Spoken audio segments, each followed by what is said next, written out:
Okay, this video is going to focus primarily on the magic X. The magic X can be used as a stepping stone for the more complicated factoring problems to take you to the next method that you're going to use. Or if your lead coefficient is 1, then you can use the magic X as your only method. But if you have something other than 1 as your lead coefficient, the magic X is only a stepping stone. And that's the mistake I see with a lot of people. Before we start, let's review trinomial and the letters that we have standing for things. So ax squared plus bx plus c is how we refer to the coefficients. Okay? The a is always attached to the square. The b is always attached to the plane x, and then the c is not attached. It is a constant. Okay, we're going to use a, b, and c when we're doing the magic x. So I just wanted to remind you that that's what we're talking about. Okay, I'm going to look at number 3 from the notes of 5.4. If you don't have them in front of you, that's okay. I'm going to write the problem down anyway. So we have 2m squared minus 36m plus 162. Okay. The first thing I'm always going to look for, and I've said this over and over again, and I'm throwing this in a lot, is you got to look for greatest common factor. Is there a number that divides into each term evenly, the same number? If there is, you have to factor that out. We're going to undistribute that number. That's what factoring is. It's the opposite of distributing. So we're going to factor out a 2 here because 2 goes into 2, 2 goes into 36, and 2 goes into 162. So when I undistribute or divide everything by 2, I'm factoring out that 2, I end up with m squared. I'm dividing each term by 2, minus 18m plus 81.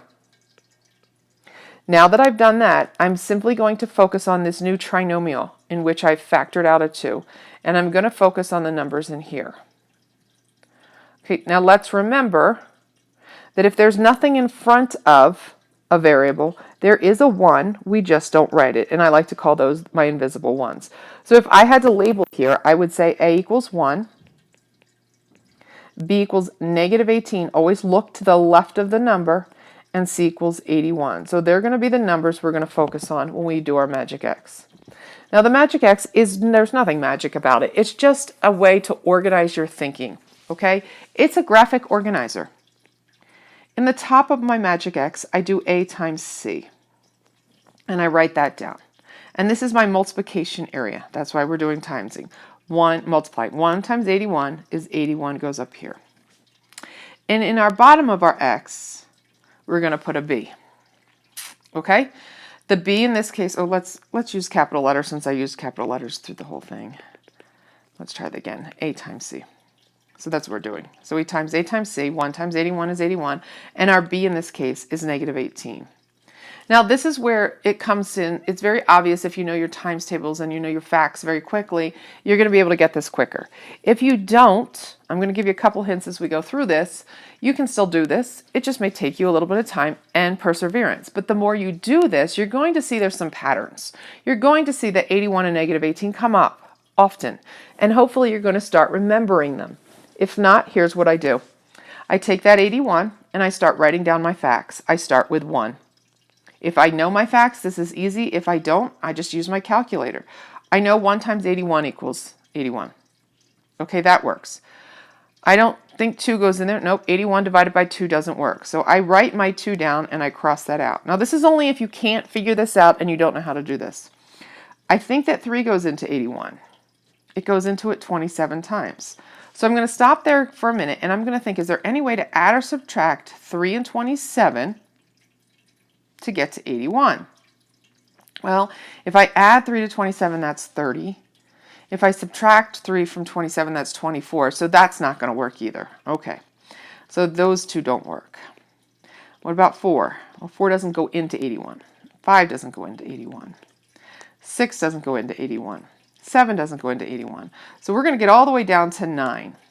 And it's 9 times 9. Well, let's think about this. Is there a way to add or subtract 9 and 9 that equals 18? Well, there is. If you add 9 and 9, that's going to equal 18. So let's put that in there and see what happens. So I put a 9 and a 9. Okay, these two numbers have to multiply to equal the top of the X and add to equal the bottom. Those of you who are understand this are already like, well, I already see the problem. The problem is 9 times 9 is 81, but 9 plus 9 does not equal negative 18. Is there a way to mess with the signs on the 9s to get to a negative 18? And there is. In this case, if I make them both negative, negative 9 times negative 9 is positive 81. That works. A negative 9 plus a negative 9 is negative 18. Our magic square is done. Because our lead coefficient is 1 here, because a equals 1, we don't need another method. We can actually get the answer from here. We would just write down our 2 that we already factored out, and we're going to write our 2 factors. Well, the square root of m squared is m, so that's what goes in both places. And what did we figure out from our magic x? Negative 9. Okay? Now, just so you are aware of what's happening here, if I wanted to check my work, if I wanted to check to see if this was true, okay? You don't have to do this every time, but I want you to see why, when we factor, we're really just unfoiling, okay? We're undistributing. The first thing you could do here, you could do the 2 first, or you could do the multiplication, the foiling first. I'm going to do the foiling first. So I'm going to do m minus 9 times m minus 9. Well, let's see, that's going to give me m times m squared, m times negative 9, negative 9m, negative 9m, stacking because I'm going to add them from here, and negative 9 times negative 9 is positive 81.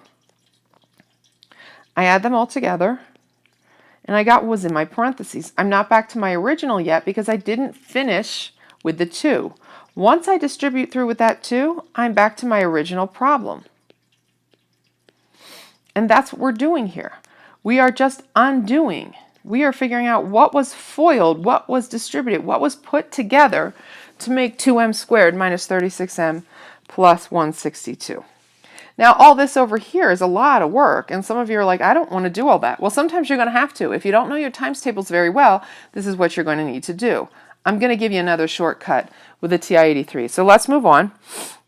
Let's go to number 5. Okay, number 5 again is one that doesn't at first strike me as a magic X only problem. At first when I look at this I think, oh, I probably need another method. But I did this on purpose because I really want you to get used to that GCF. In this case there is a GCF. If you know your 12's times tables, 12 goes into 12, 84, and 72. So my greatest common factor that I can factor out of this problem is a 12. So I have 12 times x squared plus 7x plus 6. I just divided each thing by 12. Okay? So 12 is going to be one of my factors. I'm going to come over here and I'm going to say, well, now a is 1 because I'm looking at what my factored form of my trinomial so that I can go with simpler numbers. That's part of the reason you want to factor.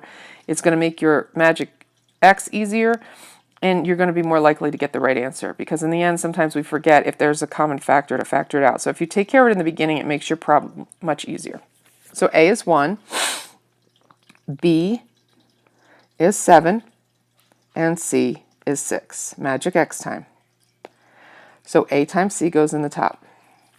Well, that's 6. 7 goes down in the bottom. Two numbers that multiply together to 6 but add to 7. Some people are going to see this right away. I will tell you this is the most commonly forgotten factor. It's 1 times 6 or 2 times 3. They're the only factors of 6. A lot of people forget the 1 times 6. It's 1 times 6 in this case. 1 times 6 is 6. 1 times plus 6 is 7. We don't even need to mess with negative or positives in this case because everything's positive. The lead coefficient is 1. A equals 1. So we don't need another method. We can continue just with the magic X. And so we have 12 on the outside. And in our parentheses, we have X and our 1 and our 6. Notice I put the pluses in front of them. Maybe you need to come over here and put your the positive in front so you remember these are both positive. And that's my answer. If you want to go through and you want to check it, you could foil it or box it, and then you could multiply through by 12. Done. Okay, let's go to, and I'm skipping around on the notes, finding the ones that have a lead coefficient of simply 1.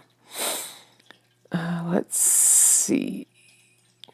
Oh, I need a big one here. So let me find one. I'm going to pick a different one that's not even on the notes. I want to do one more. And I want to do one that may seem a little difficult or may have a higher number. That's what I'm trying to get here. Oh, let's look at this one. You'll see this later. I'm not going to tell you where to find it, but this is a good one. So we have x to the third plus 3. Whoa, I don't know what it just did. Let's try again. X to the third plus 3x squared minus 54x. At first glance, I'm like, well, look at all these x's. I don't even know what I'm doing here. We only have been dealing with x squareds. Or we just factor out, oh, yeah, we factor out a greatest common factor. There we go. What's the greatest common factor in this problem? The greatest common factor in this problem is x. There's an x in each term. So we can actually factor out an x. So that means we divide each term by x, leaving us with x squared plus 3x minus 54. Okay, well that's much easier now that we've taken off an x. X is now one of the factors. Okay, this has got a lead coefficient of 1, and so we only need the magic x. So I have a equals 1. Remember, that's an invisible 1 in front of here. It's always there, it's just we don't write it. Mathematicians like to keep things as simple as possible. B equals 3, and C equals negative 54. Now, if you're like me, my 9's timetables are my weakest. And sometimes if I'm really tired, I have a hard time with them. So let's talk about a shortcut you can use using your graphing calculator. So I put my a times c up in the top. That's negative 54. I put my 1 down in the bottom. And let's say I don't want to sit here and do all the facts of negative 54 like I did on my first problem where I was listing, well, there's a lot. Well, there's a little trick on your graphing calculator that you can use. If you go to y equals, that's the top left button, and you take the number that you want to factor.